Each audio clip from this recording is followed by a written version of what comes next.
well, regarding the Trump court hearing today. We're going to cross over to Washington, D.C., joined by Press TV's Colin Campbell. As you're watching these live images, they're coming out of Miami, and you can see those are Trump supporters there with their red, white, and blue, and their signs supporting actually Trump, USA, caps, and of course T-shirts, actually showing their support for the former U.S. president. We're going to cross over to Washington, D.C. Colin Campbell, do I have you?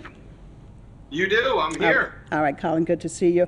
Well, tell us about what's going on, the importance of this taking place today, and possibilities of what could come out of this.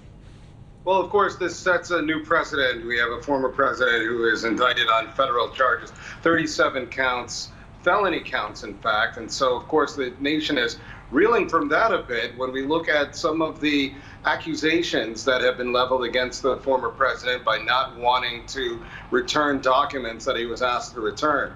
Now, of course, there's been a lot of equivocation here because we have a current president, Biden, who has been accused of withholding government documents, and the former vice president, Michael Pence, who's been accused of the same thing. So you have people who are wondering what the differences are. You have some people saying that it doesn't seem like the judicial system or the justice system is working equally for everyone. But there are nuanced differences between the three different accusations leveled at officials. You have the former vice president who apparently accidentally took some files home, and he's been pretty much absolved. There will be no investigation into Mike Pence's retrieval and retention of certain documents. And it looked like he was fully cooperating with officials to get those documents back. We have the current president who also had some documents in various places at his house, and he's been working with officials.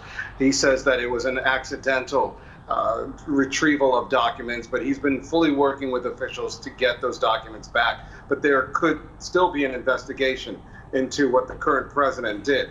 And then we have the former president, who was asked numerous times to return the documents, and he kept stalling the people requesting those documents under the the Retrieval Archives Act, right? And so he would not return those documents when asked. And I think that's why he's facing a lot of trouble today. If he had just returned the documents when he was requested to do so, instead of holding on to them or trying to stall their return, there would be less confusion and he would not have faced an indictment. Well, let's talk about the divisiveness of all this. We know that Donald Trump is a very divisive character in general.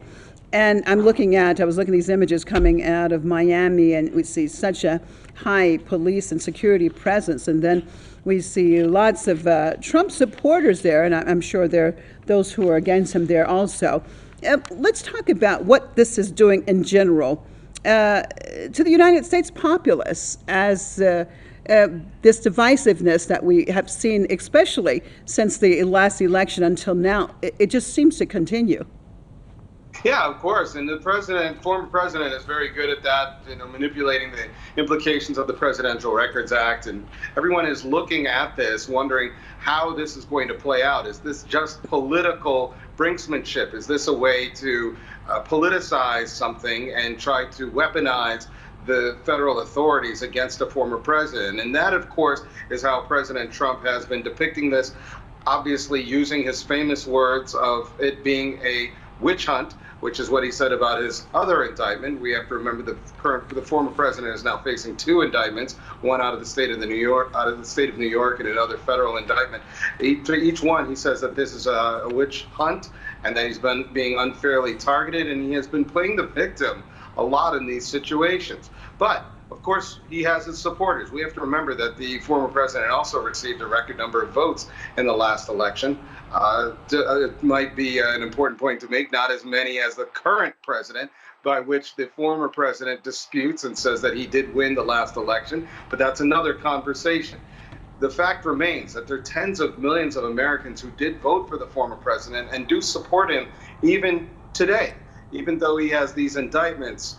He's facing these indictments. And so the president has been using that influence to his advantage by trying to win over the court of public opinion, raising millions of dollars, not just thousands, not just hundreds of thousands, but millions of dollars as a response to being targeted in an investigation and, of course, facing these indictments. And the scene you describe is nothing short of a circus where you have people dressed up as the former president, people making all kinds of statements. You have security out there.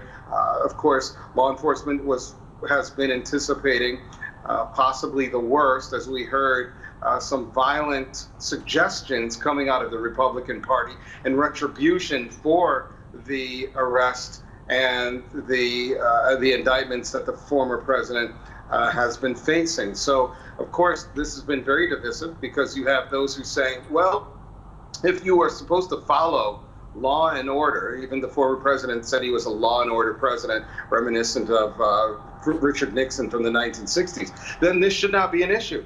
This should actually be part of law and order, is to go through due process, face your charges, go through the court system like any other American would. But of course, the former president treats this as some type of exceptionalism, and that's where you get his supporters really looking at this kind of sideways and questioning whether or not the former president is being treated correctly, because they believe in him so much that however he depicts this situation, they are seemingly behind him.